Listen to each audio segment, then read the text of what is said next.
Stories in time and space, told in future tense. Dimension X. Can you predict what will come in the next 100 years? Or in 10? Or in the next minute? Some people think they can. Nuclear scientists, mathematicians, astronomers, biologists, they'll predict the shape of the future. Why? Because they make the future. Because they see beyond the known dimensions of time and space into the unknown. Dimension X. In the last episode, test pilot Steve vanishes during a high-speed test flight after encountering a mysterious object near the outer limit. Believed to have crashed, he returns 10 hours later, unharmed, with no memory of the missing time, prompting suspicion and unsettling questions. All right, sit down, Steve. The quicker we get this done, the quicker you get over to see Mary and the baby. Hank. Elsie, give the order to check and refuel the rockets. I don't want anybody in here until I get Steve's reports. Bury any calls. All right, let's have it. What the devil happened to you? Hank, does that cosmic ray bomb still go off tonight? What are you talking about? Straighten out, Steve. Where have you been for the last 10 hours? Listen, Hank, there's something more I've got. Come on now. I've got to get a report on the screen to Washington, so let's have it. I've got to know how you stretched 10 minutes fuel to keep you in the air for 10 hours.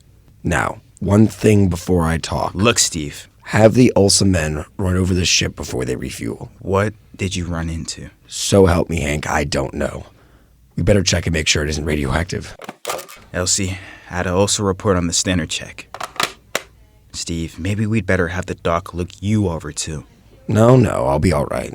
They said I'd be all right. They?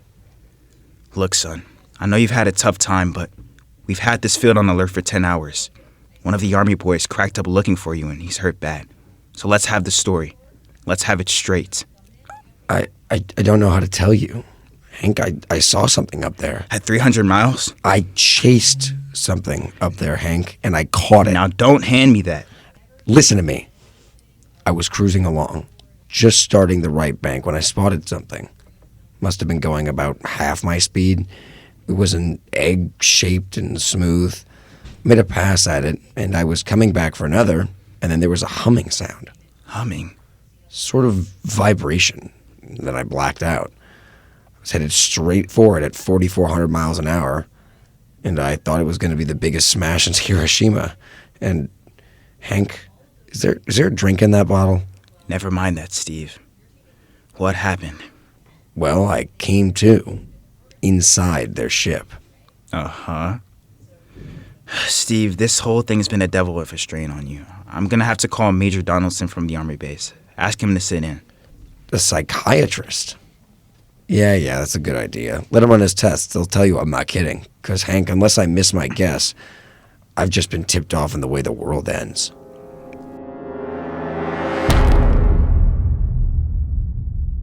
All right, Mr. Winston. Suppose you continue your story? Yes. Let's have it, Steve. You woke up inside this ship? Yes, and the place was jammed with machinery, dials, blinkers, and I couldn't recognize anything. And you were surrounded by these men from Mars? I didn't say anything about men from Mars. I didn't even say they were men. I couldn't see them clearly. They were just there. Where did they come from then? And another galaxy, millions of miles outside of our solar system. That's all I know. You figure out where they came from. And they came all that distance to find Earth? Yes. They tell you that? Yes. You mean they spoke English to you? No, they didn't. That's funny. I hadn't thought. They didn't really speak to me at all. They just kind of painted the thoughts on my mind. You mean thought transference, telepathy? That's right. Well, Steve, what brought them here? We did, Hank. We rang their bell. We brought them in. Well, how? With our atomic explosions. Hank, that's why you've got to stop that bomb test tonight. Oh, I give up. Look, you've got to believe me. Hank. Oh, how can I make you understand? Would you submit to narcopsychometry? What's that? Under proper drugs, I can put you back in this ship by suggestion. Then we could get a playback record of your memory pattern of the audio circuit. How long will that take? Half an hour. We'll have to go back into the lab. Would you believe me if it checks? It will give us an accurate memory picture of what your mind reports. All right, let's go, Hank. You've got to believe me. We haven't got much time. You should be getting drowsy. Now count backwards from 10. 10, 9, 8, 7, 6. He's under. Now we attach the head plate electrodes. The cortical pickup. Look out for that wire. Mr. Henson, 3.0 settings. 31.3. Now throw that switch, Mr. Henson. I have to start him off by suggestion. Alright, Steve. You're in your ship now. You're in the rocket. You're in the rocket. You're in the rocket, and you've just sighted something strange. Now I'm starting a 3-degree right. What's that? Hey, there's something up there, something shiny. His memory pattern, we're picking it up electronically.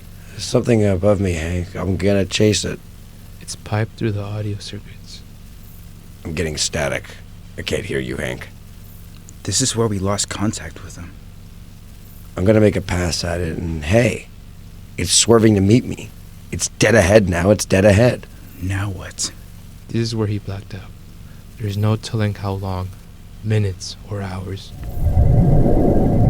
What's that noise? I don't know. Quiet. Where? How did I get in here? Who are you? Is he seeing them? Intergalactic Patrol? What is that? What are they saying, Steve? What are they saying? It's about nuclear fission. They know about it. They know the danger of it. Long ago, they had wars that almost destroyed them. And finally, they learned. Now they've outlawed war. Go on, Steve. They patrol space. Where their detector picks up an atomic explosion, they send a patrol. What are they going to do? They've quarantined us. Quarantined? They've isolated the Earth. 'Cause we don't know how to control ourselves yet. Until we learn, we'll be a menace to the whole universe. What is this nonsense? Quiet. How are they going to do it, Steve? They've spread a layer out here of, I don't know how to call it, all around the Earth. It's miles deep. When there's an atomic explosion on the Earth, the radioactive particles will drift up into this layer and set off a chain reaction. It'll go around the world in microseconds, and that's the end. The end? What's the... Wait. Yes?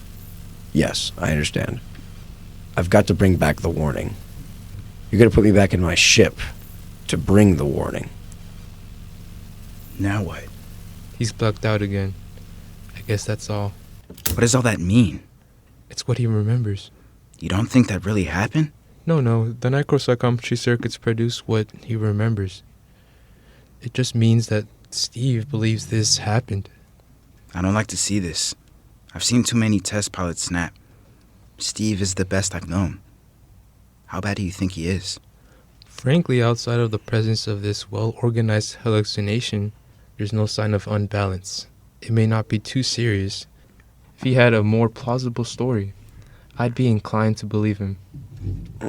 What, Hank? It's alright, boy.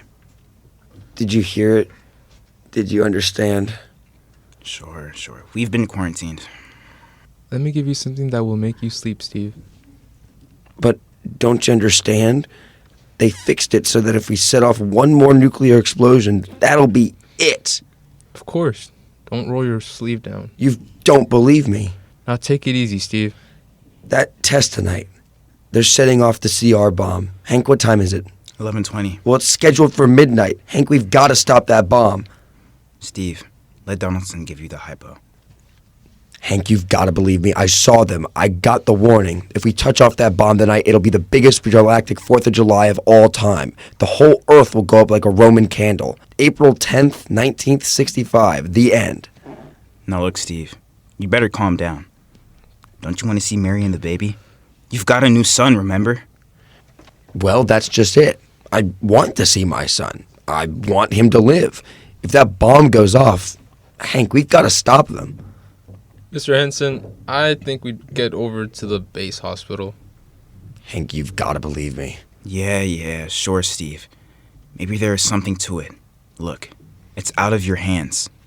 I'll put in a report and shuttle it into Washington in the morning. in the morning. There isn't going to be any morning, Hank. Don't you understand? You've got to call Washington now. Get ahead of the Security Commission and postpone that test. Now you know I can't do that, Steve. My neck'd be out a mile. Besides, this is 1965, not 45. 20 countries have atomic bombs now.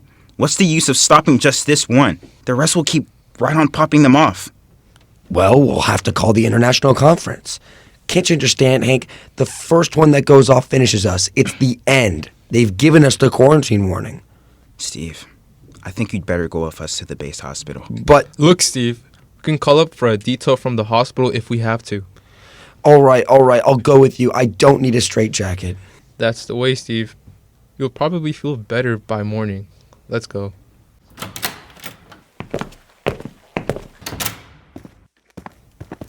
Well, Steve, tomorrow I'll drive you over to the hospital to see Mary and the kid. Sure. Look at the ship under the floodlights. Pretty, huh? You'll be flying her again soon, don't you worry. Yeah, I guess so. What's she doing out on the line? Did they refuel her? Yeah, we got Klotzowitz coming in tomorrow from Denver for another test. Figure we'd give you a day off. That's good. That's fine. Steve, come back. Come on, Donaldson. Steve, wait. He's heading for the rocket.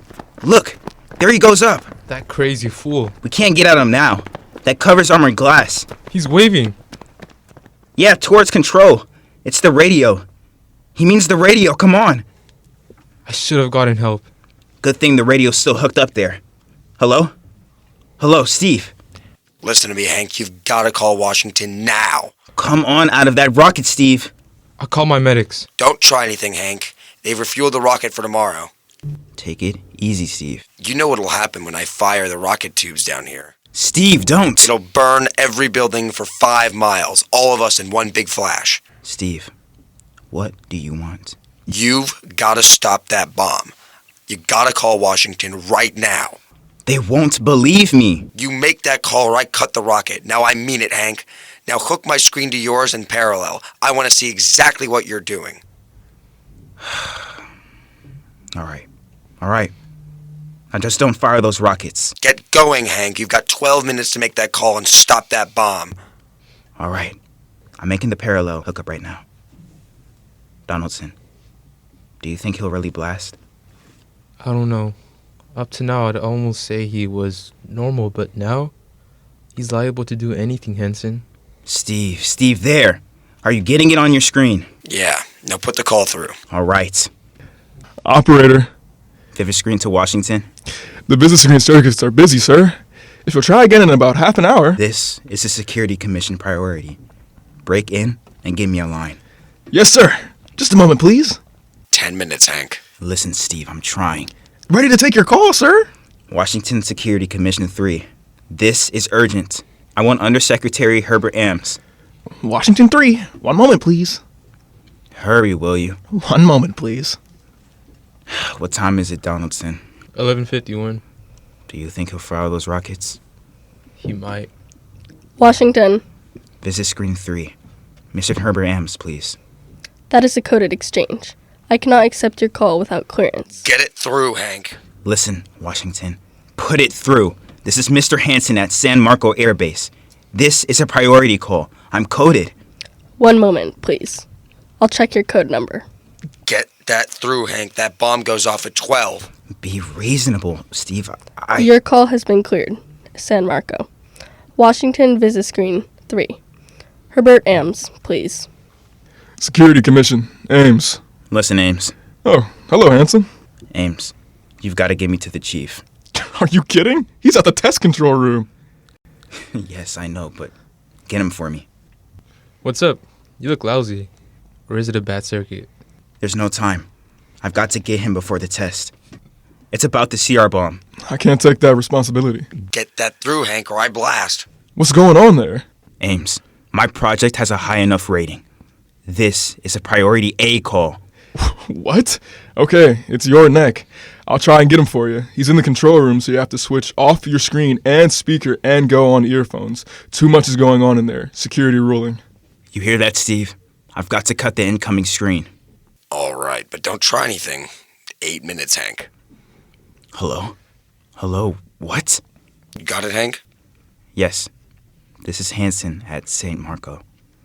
No, sir. Priority A request to cancel the bomb test. No, I'm serious. This is deadly serious. We sent the X2 JTR up to date to the outer limit. We uncovered evidence. Yes. On the automatic instruments? What's that? No possible chain reaction. No, I can't tell you the whole story. There isn't time here. Yes. I'll bring the readings into Washington in the morning. You've got to postpone the test till you see them. Look, I worked on contracts with the commission for 10 years. Yes, I have the complete confidence in my information. You can record that. Yes, I'll call you back immediately. Goodbye. Hank? He's agreed to cancel, Steve. The bomb won't go off. All right, boy. You can come down out of that ship. He's opening up. Here it comes. All right, Steve. Come on down. Sure, Hank. Just a second. Hank, I was scared. I was plain scared. Easy now. It's all over. The bomb won't go off. Thank God. Look, I want to see Mary and the baby. Can you get me transported now? Wait a minute. It's almost 12. They won't let you in the hospital now. I want to see the baby. Sure you do. But you've been under restraint. I got a shot for you here, Steve. It'll give you a good night's sleep. All right, roll up your sleeves. Yeah, here. There. That'll make you sleep. The sergeant will find you a bed. Yes, sir. Come on, Mr. Weston. Okay. Good night, Hank. I'm kind of beat. It's been a tough night. Good night. It sure has. I thought for a minute that he was gonna blast those rockets and send us all to Kingdom Come. Yeah. Quite a stunt. Getting a ray bomb test called off. It isn't called off. But the chief said... Ames couldn't get the chief. I was talking to a dead circuit. Bomb goes off in a couple of minutes. Oh, poor Steve. He was one of the best. He was the best. 1 in 10 million. Some story of his. For a while, he almost had me believing in that quarantine. That's a very common delusion. End of the world. Yeah, I suppose so. It's a nice night. Never saw the stars so bright. We'd better be getting in. That wind is cold. That bomb goes off in 30 seconds. Poor Steve. You know, Henson, there's just one thing. Yeah? It's outside my field. But I'm curious. How did he keep that ship in the air for 10 hours with only 10 minutes fuel? You have just heard The Outer Limit by Graham Dorr. An adventure in time, space, and the unknown. Dimension X.